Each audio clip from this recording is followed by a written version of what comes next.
Relatos do pior senhor de escravos, menos 1551. Naquele ano distante, em 1551, quando o Brasil ainda era apenas uma terra recém-conquistada, e marcada pela cobiça de homens vindos do outro lado do oceano, o silêncio das matas se misturava ao som das correntes arrastadas pelo chão. Era o início de um tempo sombrio, em que a riqueza de poucos era construída sobre o sofrimento de muitos. Entre tantos homens que fizeram da escravidão o seu caminho, um nome se ergueu como símbolo de crueldade, lembrado por gerações como o pior senhor de escravos que já se ouviu falar. A história começa em uma imensa fazenda, fincada nas margens de um rio largo e caudaloso. As águas, que poderiam simbolizar vida e esperança, refletiam diariamente o choro e o sangue derramado. Ali, erguiam-se os casarões de paredes grossas, cercados por plantações de cana-de-açúcar,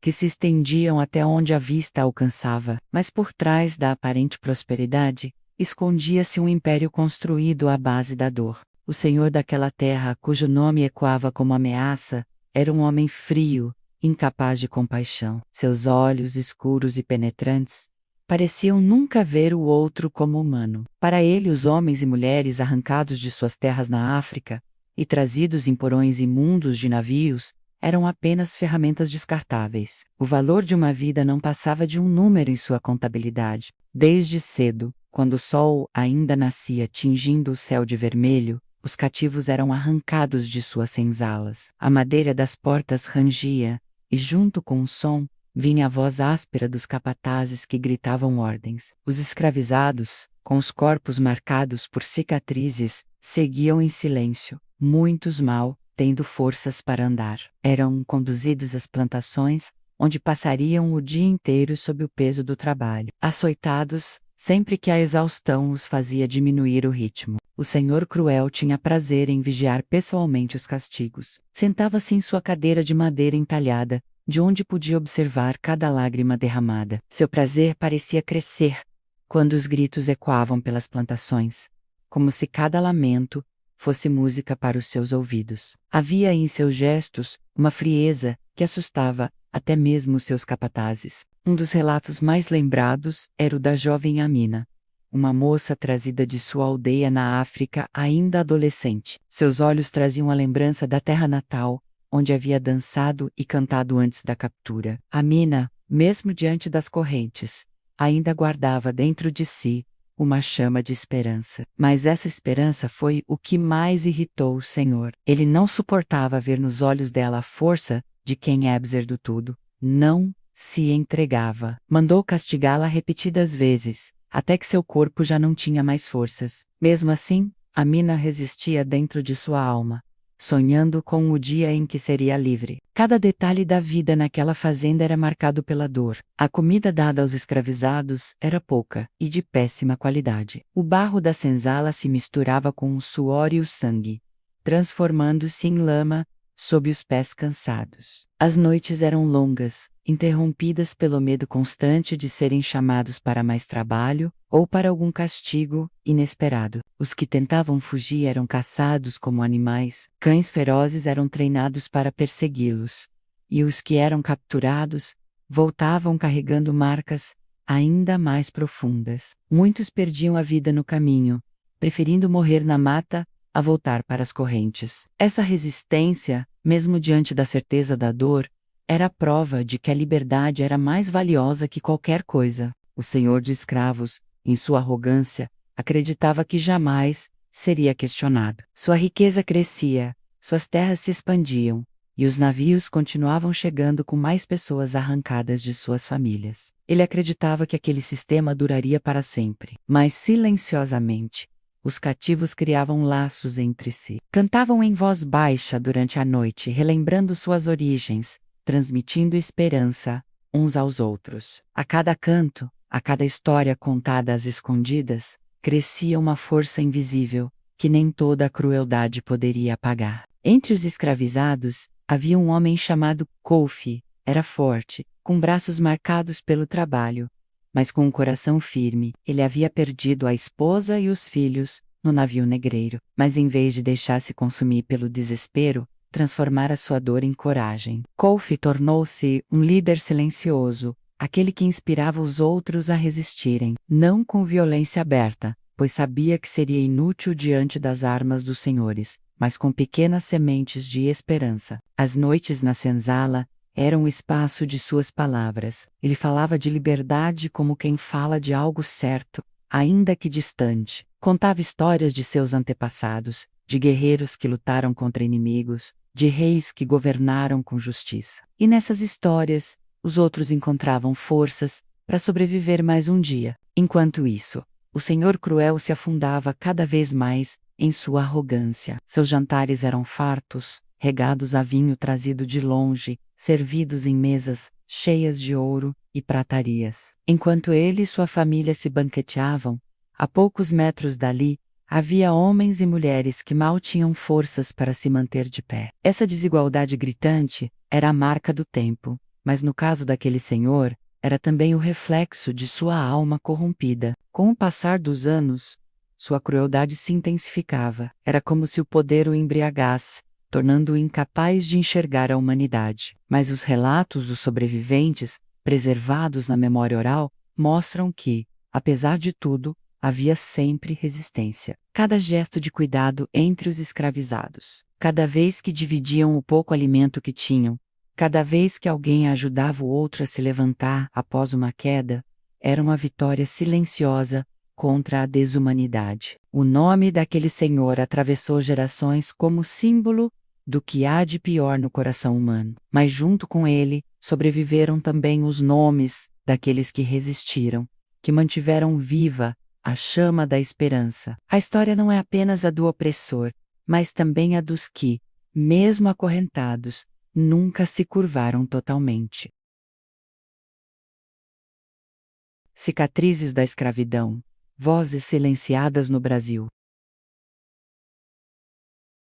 Feche os olhos e imagine um oceano sem fim. O céu é cinzento. As ondas batem com força contra um navio de madeira. Mas o verdadeiro inferno não está na superfície, está no porol. Lá embaixo, um lugar escuro, sem ar, cheio de corpos acorrentados, homens, mulheres, crianças. A viagem começou há semanas. Ninguém sabe exatamente quantos dias se passaram, porque ali, no escuro, o tempo não existe. O cheiro é insuportável. Suor, sangue, fezes, vômito. As correntes tilintam quando alguém tenta se mover, e cada movimento é dor. O espaço é tão pequeno que muitos não conseguem se deitar. Dormem sentados, com as costas encostadas em corpos estranhos. Dormem, se é que podem chamar de sono, porque os gritos e gemidos não param. Entre aqueles corpos está Kofi, um jovem de apenas 17 anos. Seus olhos, que antes refletiam a luz do sol africano, agora estão apagados. Ele tenta lembrar do rosto da mãe, do cheiro da terra molhada depois da chuva, do som das cantigas de sua aldeia, mas cada lembrança dói. Ele olha para o lado e vê um menino, não deve ter mais que 7 anos, está fraco. A cabeça pende para frente. Kofi tenta sacudir o garoto com o ombro, mas ele não reage. Mais uma vida se foi. Em silêncio, um dos homens que ainda resiste, fecha os olhos e murmura uma prece. Ao lado, outro grita, implorando por água. Um marinheiro abre a escotilha e joga um balde de água salgada, que mais queima do que alivia. Depois fecha a escotilha. O escuro volta a dominar tudo. A viagem dura quase 2 meses. Centenas morrem pelo caminho. Os corpos são jogados ao mar, como se não fossem nada. Para os comerciantes, cada vida perdida é apenas um prejuízo. Para a Gwen Faika, é mais um pedaço de esperança arrancado. Quando o navio finalmente chega ao Brasil, ninguém comemora. Os que ainda respiram são levados para fora, ofuscados pela luz do sol, que não viam há semanas. Mas a liberdade não os espera. Apenas outro tipo de prisão. No cais, começa o mercado humano. Homens e mulheres são colocados em filas, nus, ou quase nus, examinados como animais. Senhores e feitores apertam braços, abrem bocas, olham dentes, avaliam músculos. Uma criança chora, agarrada à mãe. Um feitor a arranca dos braços dela com brutalidade. A mãe grita, mas é calada com um tapa.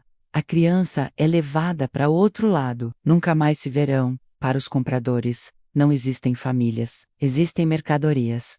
Coffee é vendido para um grande engenho de açúcar no interior. A viagem por terra é mais um martírio. Acorrentados, caminham quilômetros sob o sol escaldante, comendo quase nada, bebendo água barrenta. Quem cai de exaustão é espancado. Quem não levanta, morre e fica pelo caminho. Quando chegam à fazenda, conhecem a senzala, um barracão escuro, Chodetera, Kairodeid. Ali vão viver dezenas de escravos, amontoados. À noite, o corpo dói, mas a mente ainda mais. É no silêncio que a saudade fala mais alto. Coffee se pergunta se algum dia vai ver sua terra de novo. No dia seguinte, antes do sol nascer, todos são acordados pelo som do chocalho e do chicote. O trabalho começa cedo e termina tarde. Cortar cana, carregar feixes, moer no engenho. O calor é insuportável, o suor arde nos olhos, as mãos se enchem de calos e feridas. Quem não rende, apanha. Quem tenta fugir, paga com a vida. O chicote rasga as costas, como se quisesse arrancar não só a pele, mas a dignidade. E mesmo assim, eles resistem. Naquela senzala, entre o desespero e a dor, nasce algo que nem as correntes podem matar: a esperança. À noite, depois do trabalho, os tambores soam baixinho, batem em ritmo de saudade, de fé, de revolta, cantam em línguas proibidas, rezam para deuses que os senhores não entendem. Cada batida é um grito calado, é a alma dizendo: ainda estamos vivos. As mulheres vivem um tormento ainda maior. Além do trabalho, sofrem com a violência dos senhores. São tratadas como objetos, sem direito ao próprio corpo. Muitas engravidam, e os filhos que nascem já vêm marcados pelo cativeiro. O ciclo da escravidão se renova no choro de cada bebê, mas nem todos se conformam. Quilombos surgem em lugares afastados, no meio da mata. Homens e mulheres fogem, desafiando a morte em busca de liberdade. Zumbi dos Palmares é o nome que ecoa na memória, mas ele não foi o único. Centenas de quilombos abrigaram fugitivos, construindo comunidades livres, onde a liberdade era defendida com sangue. Agora, imagine uma noite silenciosa, onde a lua ilumina discretamente a mata. É nesse cenário que Coffee toma a decisão mais difícil da vida. Ele se aproxima de Ayana, uma mulher de olhar forte que conheceu na fazenda. Nos braços dela dorme a pequena Nia de 2 anos. Coffee sussurra: é hoje. Ou a gente foge ou mora aqui. Ayana o encara com os olhos cheios de medo e esperança. E se eles pegarem a gente? Então, pelo menos a gente tentou. Eles saem em silêncio acompanhados de outros 5 escravos. Cada passo é um risco. Cada folha que se move é um alerta. Caminham por horas, sem descanso. A mata é densa, as pernas dome, mas a vontade de viver é maior. Depois de dias de caminhada famintos, descalços, bebendo água dos riachos, eles encontram um quilombo. Pela primeira vez, respiram liberdade. Abraçam outros que também fugiram, compartilham histórias, coram juntos. Mas a liberdade não é plena. Tropas coloniais caçam quilombolas, queimam povoados, matam líderes. A paz é sempre ameaçada. Ainda assim, ali Coffee e Ayana reconstroem a vida. Plantam, cantam, dançam. Nia cresce, ouvindo histórias de coragem, aprendendo que ser livre é lutar todos os dias. Anos depois, a escravidão começa a ser questionada, nos jornais, nas ruas, até que, em 1888, a Lei Áurea é assinada. Mas o que muda para os libertos? Nada. Sem terra, sem trabalho, sem casa, são jogados à própria sorte. A liberdade vem sem justiça. Ayana não viveu para ver esse dia. Morreu defendendo sua filha. Coffee, já velho, segura a mão de Nia e diz: agora você é livre, minha filha. Mas nunca esqueça quantos morreram para isso acontecer. E ela nunca esqueceu, porque essa história não acabou. Ela continua nas desigualdades, no racismo, nas cicatrizes abertas até hoje.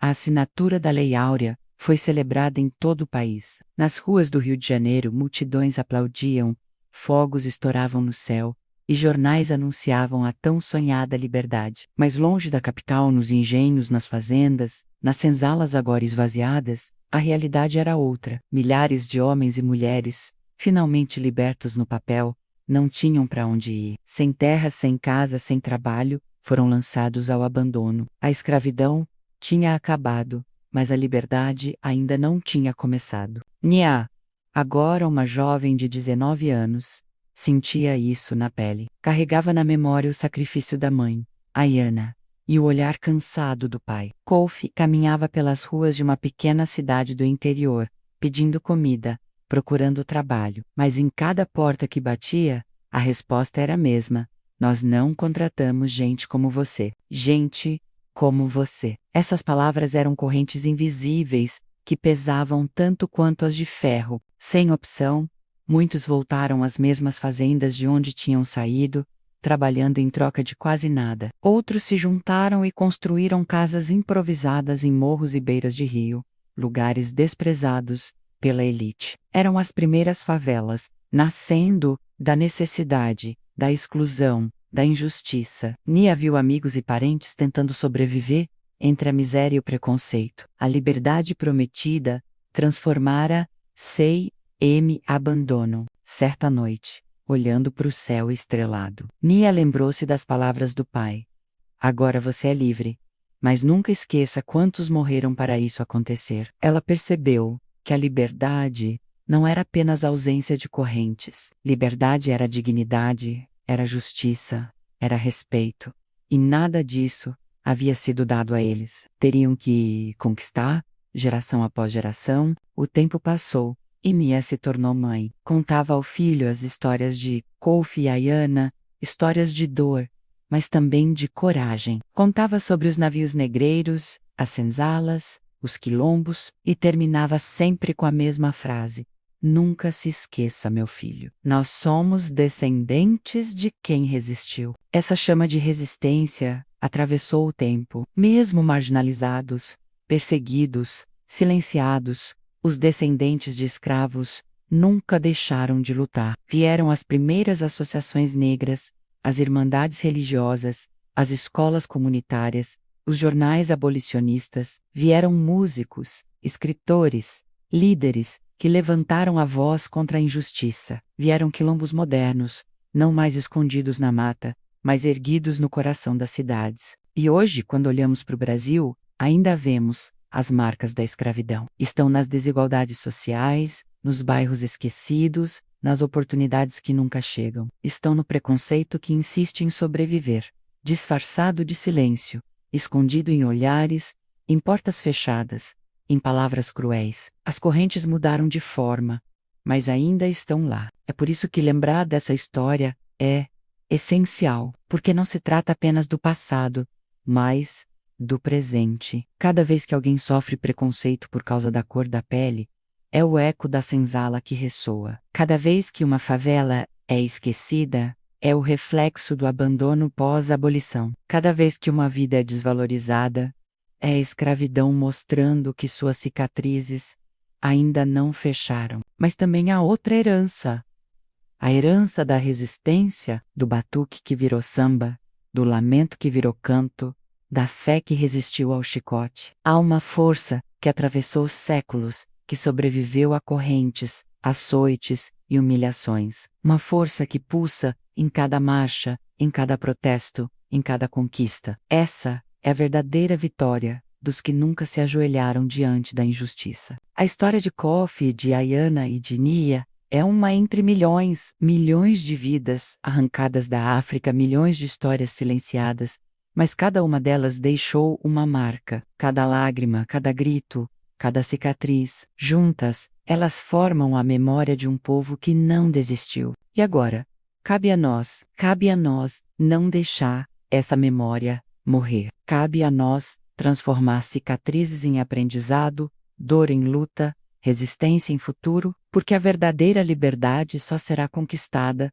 quando não houver mais correntes, visíveis ou invisíveis, quando cada vida for respeitada, quando cada voz for ouvida, quando a dignidade não for privilégio, mas direito de todos. Esse é o legado dos que foram escravizados. Eles não tiveram escolha, Mas nós escolhemos lembrar ou escolhemos esquecer.